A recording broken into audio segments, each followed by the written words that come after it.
Miss Beavers, this is your last few weekly videos. I waited till today to do it. I think the painter should have been in here by now, that way there's no blue tape.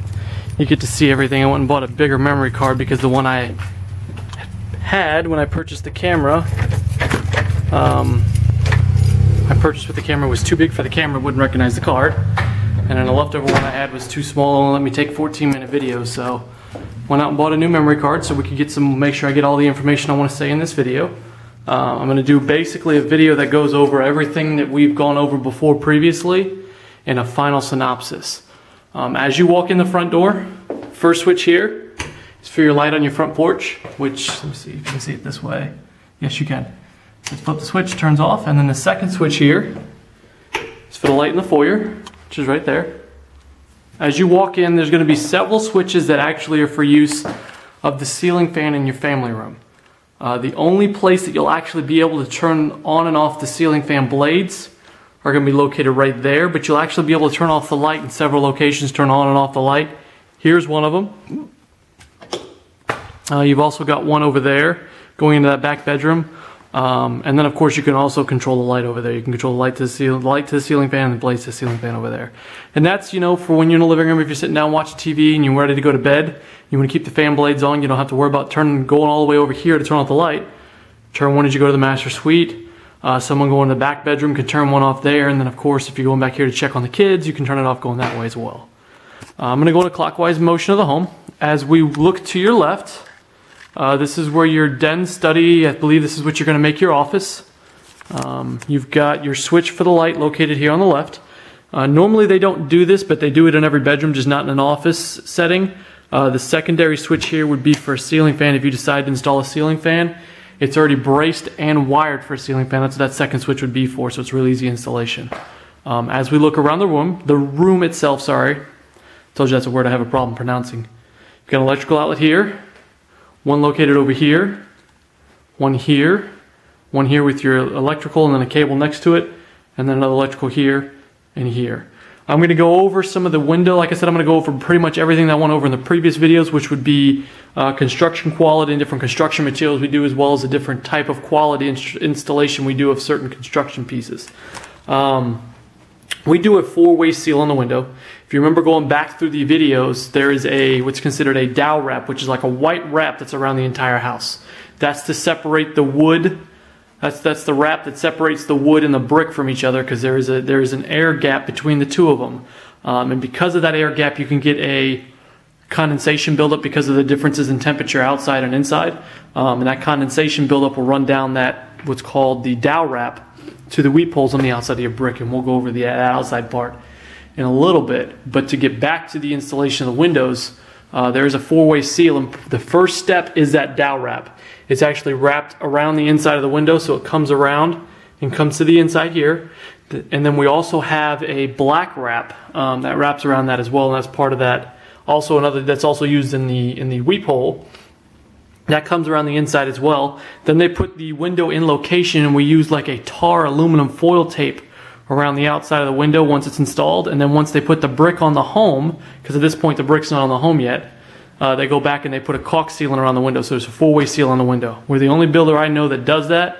There are some other builders that do stuff close to that, but I've never seen anybody do a four-way seal. Just three-way is the best that I've seen with other builders. This is the set of switches here I referred to that had all kinds of fun little things to do. The first switch here is for the light on the ceiling fan. Secondary switch is for the blades. Like I said, this is the only place you can control the ceiling fan blades. And third switch, not sure what that's for, honestly. Let's figure that one out in a little bit. As we come into the hallway leading to the two bedrooms, the light switch to control that light, located right there. This is your air conditioning unit here, and the filter below it, as well as your thermostat's going to be right here on the wall. To go over some of the maintenance and upkeep of your air conditioning unit, I know we went over it in the walkthrough, but there was a lot of information that went over in the walkthrough. So I want to go over it again just to make sure none of it's forgotten or missed or anything along those lines. Even though this is once again in your green homeowner's manual book, this may be a good video for you and your husband to sit down and watch, so that it's almost like a walkthrough again for him. In this air conditioning unit, there's a drip pan. Because when your air conditioning run, you get a condensation buildup on the bottom of the AC that drips into a pan that has a line that runs outside for the condensation buildup. It's a gravity-fed line, doesn't have to be pumped or anything like that. It just gradually drips outside, and we'll show that as I do the outside part of the video. But the air conditioning unit itself has two different things you need to do once a month for cleaning it up. Obviously, you need to change the filter about every 30 days. Make sure you go with the cheaper the filter, the better. If you get the Arm & Hammer or Super Micron filters that do halogens and everything else, it makes the air conditioning unit work harder and it's less efficient, so it's running a lot more and it's not cooling nearly as easily as it could on the cheaper ones. Air conditioning guys say from day one, the cheaper the better when it comes to the filters. I'm going to talk a little bit louder so you can hear over the air conditioning unit. When you change that filter, make sure you pour about a half a cup of bleach down this line here, and that line goes into the pan, and that outside line that runs to the that runs to the outside line. The reason you want to pour a half a cup of bleach down there, you can even pour some Dawn dish detergent. Anything that's going to kill algae is what you want to pour down that line. Reason being, with that standing water, in time it can grow algae and you get a block up in that line. There's a sensor built up, an emergency switch, kill switch sensor, so that your pan doesn't overflow and water ends up in your house, messing up your flooring and your floorboards and everything else, flooding your house. That's this little sensor on the bottom down here. It's just like a toilet bowl piece where it floats up and kicks the unit off. If for whatever reason your air conditioning unit isn't working, your thermostat over there is going to be blank, just pull this little piece off, comes off really easy, stick your finger down there. If there's water down there, that means your line's backed up because you got something in there that's backing it up. Best way to clear it out is get an air compressor, push air through the line to push all the algae and the junk out of it, or go outside with a shop vac and suck it out. But that's really the only maintenance you have to do on the home. It's about once a month, pour half a cup of bleach down there when you change your filter. A good way to remember is keep a bleach in a little funnel down there so you remember that you can pour it down every time you change your filter. Also, when you first move in, you may want to change your filter a couple times. Instead of normally once a month, you may want to change it every couple of weeks. That's just because you'll get a lot of dust and everything from moving in and out from your boxes and keeping the door open and all that fun stuff. If you do have a hairy dog that sheds a lot, you may want to change the filter a little bit more. It just depends, each person's a little bit different, but your air conditioning unit will make a weird noise, almost sound like a jet engine the way it's whining when that filter really needs to be changed. If you don't change the filter, you can actually do a lot of damage to the air conditioning unit. In some instances, we've had buyers that didn't change it for so long, the air conditioning filter got sucked up inside the air conditioning unit and damaged the air conditioning unit. So you want to make sure you do that when you're supposed to, like once a month or so, to change your filter out. Okay. In this bedroom, just like every other, your first switch is going to control the light. If you install a ceiling fan, that secondary switch will control the blades on the fan. The wires are already up there. They got wire tie or wire nuts on them, and it's already braced for the ceiling fan. In this particular bedroom, there is no cable outlet, but there is one on the opposite side of the wall if you wanted to tie into that one. We've got an electrical outlet located here, here, here, and here. This is your closet for this particular bedroom. James went over this with you before. I'm going to go over it with you again. These racks, very sturdy. They're rated for 75 pounds a square foot in weight, so very sturdy little rack. It's the same principle for all the racks. This one here, the one in your linen closets, and the one in your pantry are all 75 pounds a square foot. Pretty standard closet. As we walk into, this is your secondary bathroom here. Call it your second bathroom. We've got your linen closet across the hallway, which has 4 racks plus the floor for storage. Looks like some tape fell off over here. As we look into the bathroom, it's your countertop with your vanity, mirror, and your light fixture above. And this is your toilet here, tub shower unit. Now I'm going to go over all the fun stuff. This is your electrical outlet here. It's part of a GFI connection. All your bathrooms will be connected on one GFI. More than likely it's going to be the one in your master bathroom or maybe in the back bathroom. If you come in here and plug in to run a blow dryer, curling iron, whatever it happens to be, and there's no juice, check the GFIs, and whatever other bathroom has the GFI connection, check and see if it's tripped. If it has, reset it there and come back, it'll work here. If that's not the problem, go outside and check the breaker outlet back outside. In this particular one, the first switch here is going to control the light above the vanity. Secondary switch going to control the exterior vent. This is your exterior vent now here. Now, some builders run the exterior vent line straight into the attic. Downside is when you're taking a hot shower, somebody's in here taking a hot shower and they run the vent to get the humidity out of here, the steam and everything else. You don't want that steam going into your attic. It's a good way to grow mildew and cause issues in your attic. We have a duct line dedicated just for this that runs exterior to an exterior unit, which I'll show you when I walk around the house, to an exterior bathroom. Another big thing in our bathrooms I've never seen another builder do is we put green board. And we call it green board because it's literally a green drywall board up around the showers. We do that above the showers and bathtubs of every bathroom. And that is a moisture resistant, mold resistant drywall. It's great for bathrooms. It's not something that's code, but it's something we do to help with the quality of your home over a longer period of time. Doesn't mean we want you to go ahead and just start soaking it down crazy, but it will take the humidity and the condensation buildup from a hot shower, the steam that comes off of it. It's less likely to have issues with the paint because of that and everything else. It's a better drywall board for bathrooms around the shower area. That's why we install it there. One more quick thing that we do, I showed you in another previous video, is we insulate the bathrooms. It doesn't make a difference as far as heat or cooling or anything along those lines, but it does actually lessen the amount of noise going to the adjoining rooms. So if somebody needs to come in here and take a shower while Aiden or Addie's sleeping, this would definitely be an advantage of that particular feature that we use, and that's the reason we do that. Okay. As I work into the middle bedroom, this one's got a very large closet, as you can see. Same principle with the rack, 75 pounds per square foot. Same principle as every other bedroom in our homes. First switch is for the light. Secondary switch is for a ceiling fan if you install a ceiling fan. Got an electrical outlet located here, one here, and one more right here. That's your closet. It's a very large closet. It goes almost the length of the entire room.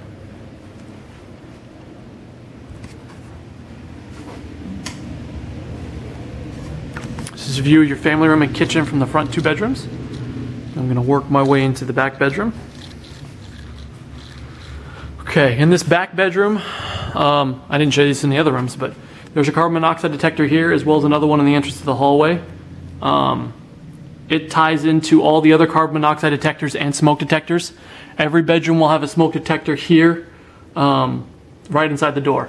If you look inside, the green light means that the battery's good to go. If they start chirping, it'll be a red light inside the one that's bad. My recommendation would be, honestly, one of them starts chirping, replace all the batteries because they're all pretty close to the edge. About every 6 months to a year is what they recommend.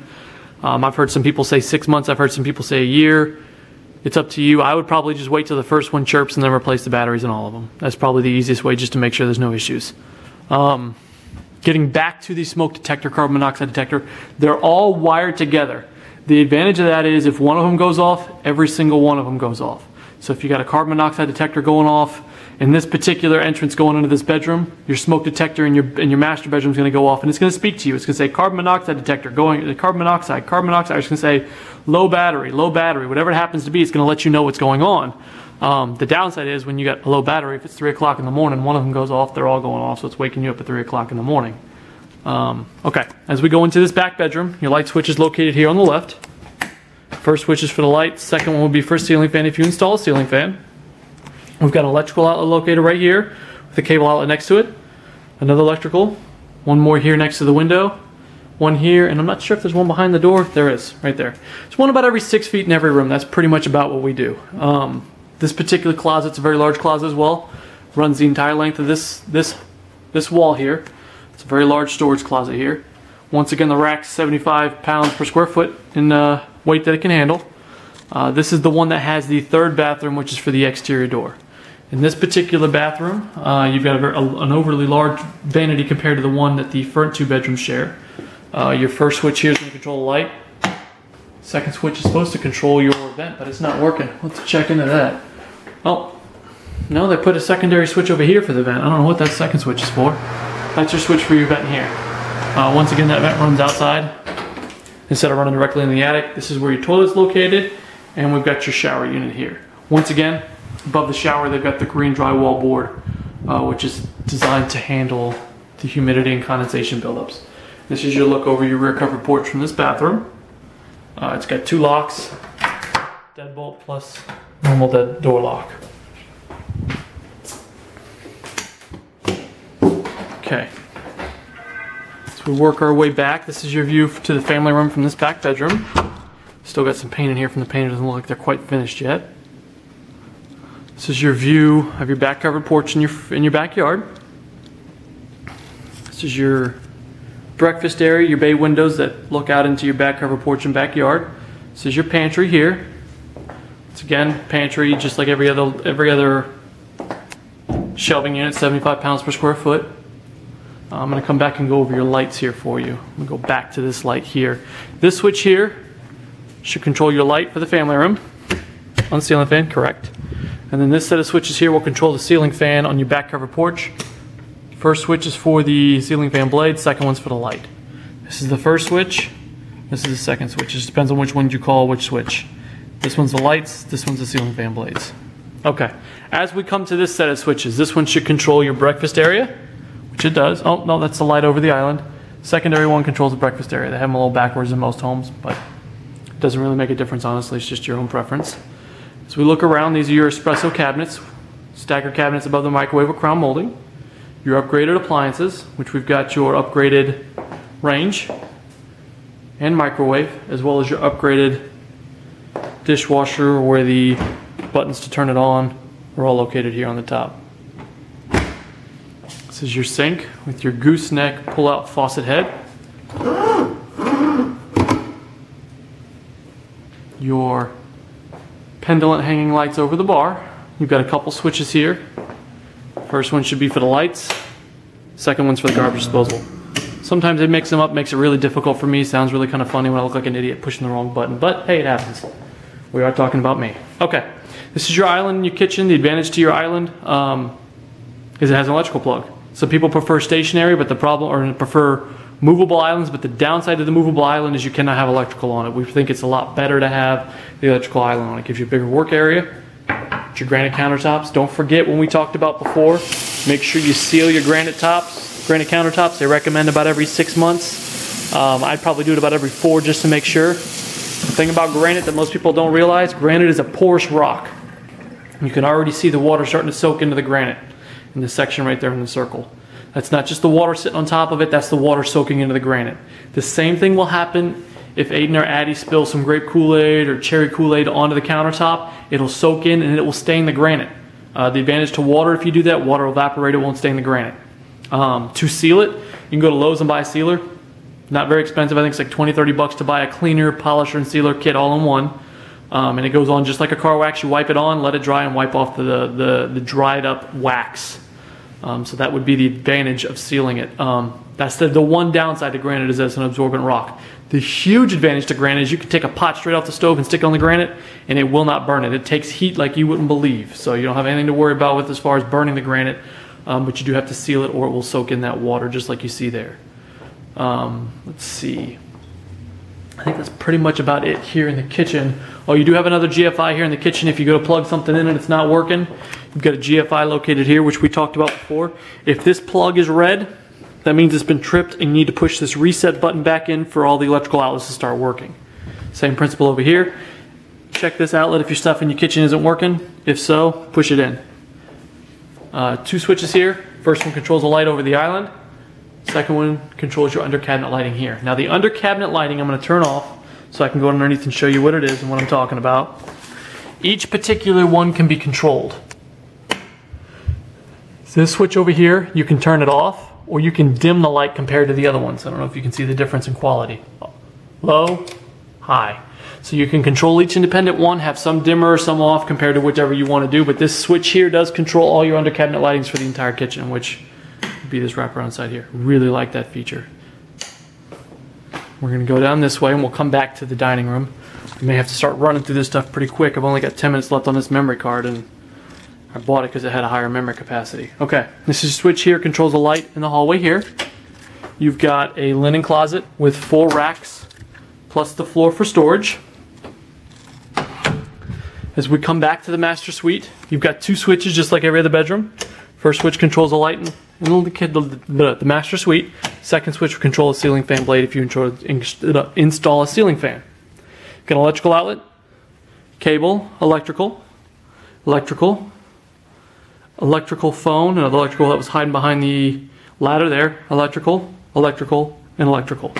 This bedroom does have a sliding glass door that leads out to your recovered porch, which obviously overlooks the backyard.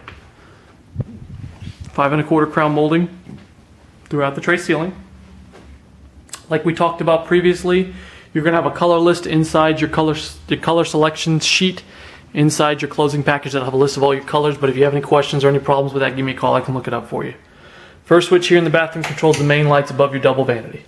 Second switch is your exterior vent for the main bathroom, which is right there. There's going to be another one inside the water closet, but that's the exterior vent for when you're taking a shower, you're taking a hot bath, you want to pull the steam and humidity out of the bathroom. You put that switch there, and this one controls the light over the shower. As we look to the right, this is the smaller of the two walk-in closets. It does have a light switch, and it does have an air conditioning vent. That's to prevent mold or anything like that from your hot baths or showers that can go in here and get in your clothes. You can close the closet door. You don't have to worry about mold buildup or it smelling funky because of the condensation getting inside or anything else. That's why we put the air conditioning vent inside the closet.